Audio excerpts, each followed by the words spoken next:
That's a big compressor. What'd you do? I cut through this gas line right here. Where'd the floor go? More big block stuff. Yeah, Grim ain't never straight. Oh, come on. I don't do metric. This is America. Finally doing some electrical here. Jesus! Could this be overkill? Could be.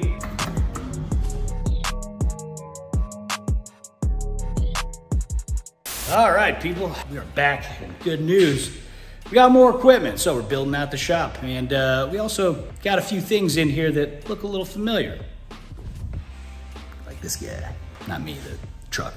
Anyway, we're gonna continue building this thing out. Yesterday, I just got this big shipment from Bendpak. A bunch of tables and other equipment and stuff that I need, and this gigantic air compressor behind me. So figure, you know what, take a little time, get it all out of its box, break it down, set it up. But then we gotta do some electrical. So, check it out.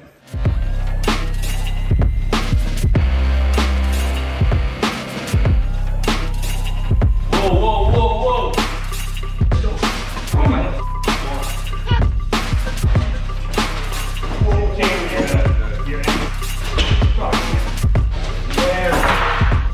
Here, now. No.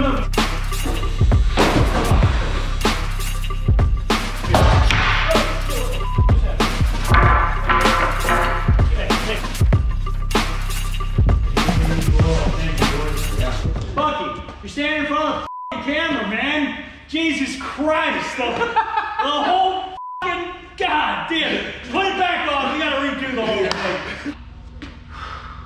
Holy shit, that's a big compressor. I might have went a little overkill on ordering this thing, but you know what? Tell you one thing, we ain't running out of air anytime soon, bud. God damn, that thing is big. Well packaged too. We've used the hell out of these things at Hoonigan for years. Got the V-twin, okay? Because your boy ain't doing nothing that ain't chopping, okay? All right, let's move on to the next stuff. Here's what we got. Actually, I'm gonna go grab a knife. Let's go see what the boys are doing over here. What's up, Grim? Yo!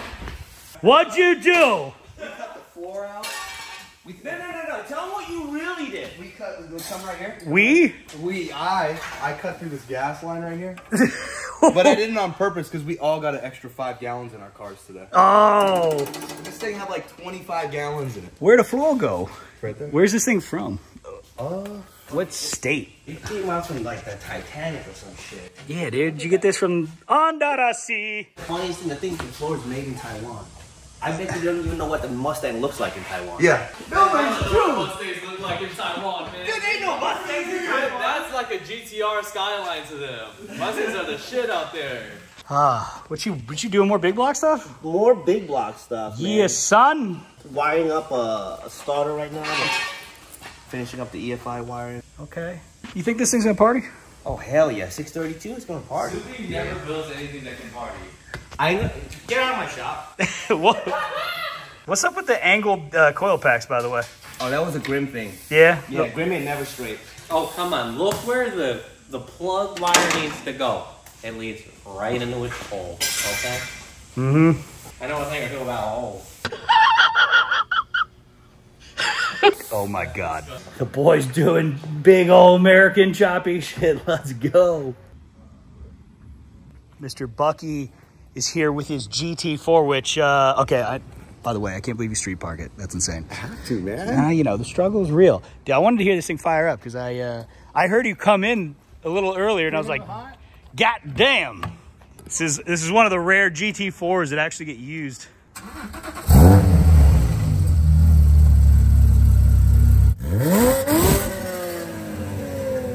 Damn, son. Oh, I love cold revs. You fucking animal. I just drove it fucking 10 miles. Oh, yeah, okay.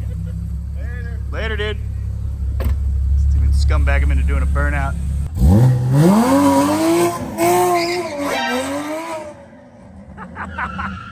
Oh, man.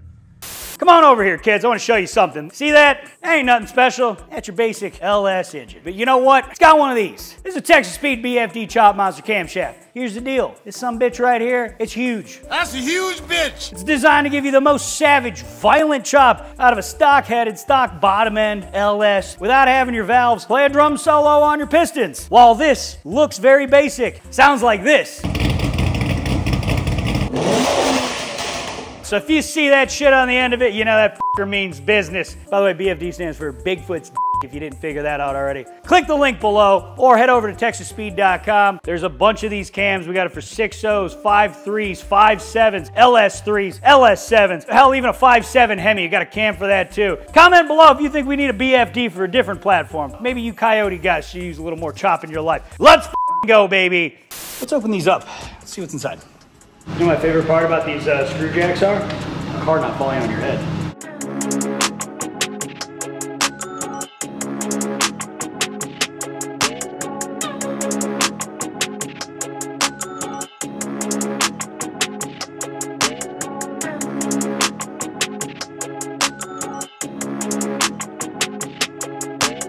Simple but all important things. Number one, transmission jack.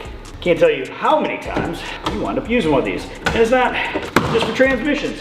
Literally anything that you need to come down that weighs a whole lot. Got a standard jack here, low profile. These are good because these actually can fit under the back of my Corvette, and I can get them under the rear subframe. Because you got to jack up the Corvette so you can even get like the lift pads underneath it. And car dollies are super important. Because you know what? How often is your car not running and you need to maneuver it around the shop? Way easier to push it on dollies. We've got a couple jack packs, the lithium ion battery, lights, and battery jumpers and stuff. Ah, frame cradle, sick. This is a storage stand for the carts. All right, let's put this jack together.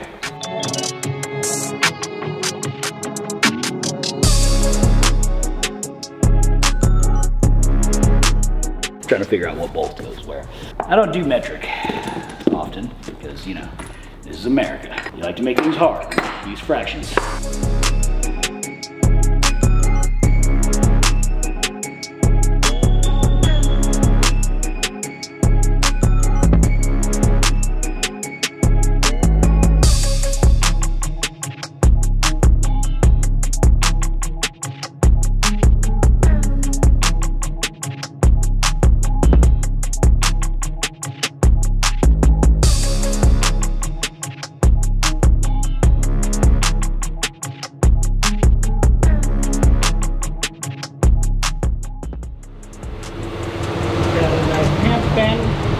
I should probably give Dom his truck back, but I kind of like it.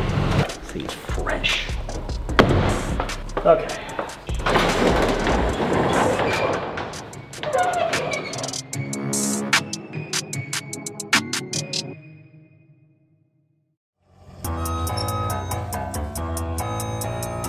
All right, bro, chachos. Today's a good day.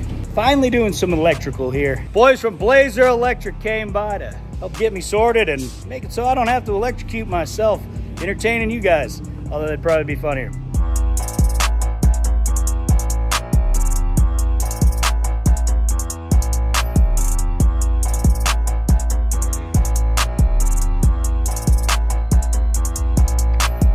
All right, electrical in, looking good. We ready to test? Oh shit, son. So the boys from Blazer Electrical just finished up wiring up the lift. Looks great, really clean. Love that they took extra good care to make that conduit, all the bends very like symmetrical. It's perfect. But while they were here, I figured this is a perfect time to install these badass Nacho lights that I got for the shop. This is the Highboy shop light from Nacho. This little guy is really bright. Now it's a 200 watt LED, which equates to 30,000 lumens. Jesus, good God. These things are really bright, but I think they're gonna really work good for illuminating this space. Eventually what I'll do is actually hang a diffuser under them, not like a trophy truck's coming at you at Baja in the middle of the night. The color temperature is right where I want it. It's right at about daylight. It's 5,000 Kelvin, which is gonna be good, so that way it'll blend in. If I have the shop door up, it'll be the same color as the outside. Now, these are kind of cool lights. It's a 100 to 277 input voltage, so you can actually run it on 220 and it's not gonna blow up. It's stud or chain mounted. We actually mounted it through the chains. And the cool thing about these is Nacho designed the optics to get optimal beam spread, so you're not wasting light in unnecessary areas. Whereas the fluorescent bulb is gonna be 360 degrees of light. Some of it's thrown up into basically nothing. It's IP69 rated, meaning that it's weatherproof from dust and water. So you can hose it off and it's not going to be an issue. So you can use it outside, you can use it inside. That's going to be good because inevitably when I move out of this place, I'm taking all these lights with me. I can use them outside at live events, whatever I want. They are UL certified, meaning it meets local and federal environmental safety regulations, and it's safe to be in your shop, and it's not gonna burn your place down from sparking out. They come with a 5-year warranty, and they're also NSF approved, meaning you can use them in places like kitchens or like sterile places where you gotta build computer chips or weaponry. Yeah, it's gonna be a big difference and really brighten this place up. I'm stoked. Okay, so here's the deal. We got 5 of these nacho lights. We're gonna replace the 5 standard traditional fluorescent bulb lights in the shop and see the difference. Right now, you can see what I'm saying here, like the color difference. Back there, it's yellow, tends to be blue back here with the door open, right? Kind of a bitch when you're filming because I'm not doing high-tech camera shit, right? So I'm doing auto white balance on a phone or like, you know, kind of a cheap camera. So it doesn't work that well. We want it to look good in here. So first order of business, balancing the light. We're gonna see how it looks. We're gonna mount these as close to the ceiling as possible. You know, these lights are at some points 24 inches below the ceiling. So I think if we get them up a little higher, that'll be good. And then also give us a little more space to put a big diffuser panel on there. That's not gonna happen today, but I'm gonna get these damn lights up and see what it do. Okay, so here's the shot before any nacho lighting. This is just with the normal old bulbs.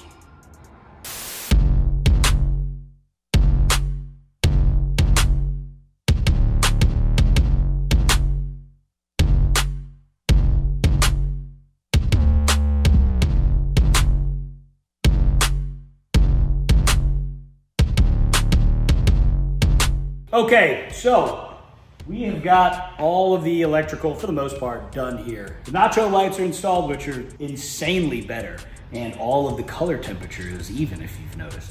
They look cool, they look clean. The boys at Blazer Electrical did an awesome job, made quick work of all this. We also got electrical run for the lift, which is... Oh shit, I was messing with the brake, that's my bad. That's my bad. Yeah, all right, so the lift works.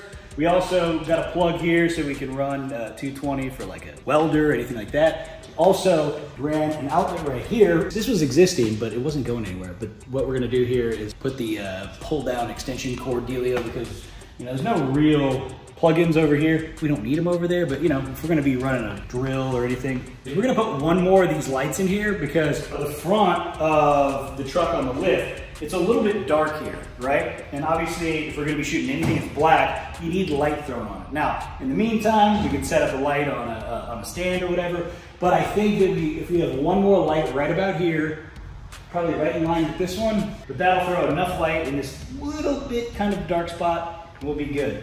We're also gonna see if we can figure out some sort of diffusion for under these, but you know, more on that later. I think if we get the okay from the landlord, we're gonna spray this ceiling with some black, the f is that called? I don't know, it basically dries, so if it falls down, it's all just dust. It's not like actual paint falling down and ruining the floor. They use it in commercial ceilings. If you know, comment below. I think that'll be the move, and then this place will be looking good. We still gotta paint the walls, we still gotta do the baseboards, still gotta figure out, you know, more cabinets and stuff, but more on that to come. So, I guess on that note, I should probably do something cool, because not a whole lot of cool shit happened in this episode. Let's go rip a burnout.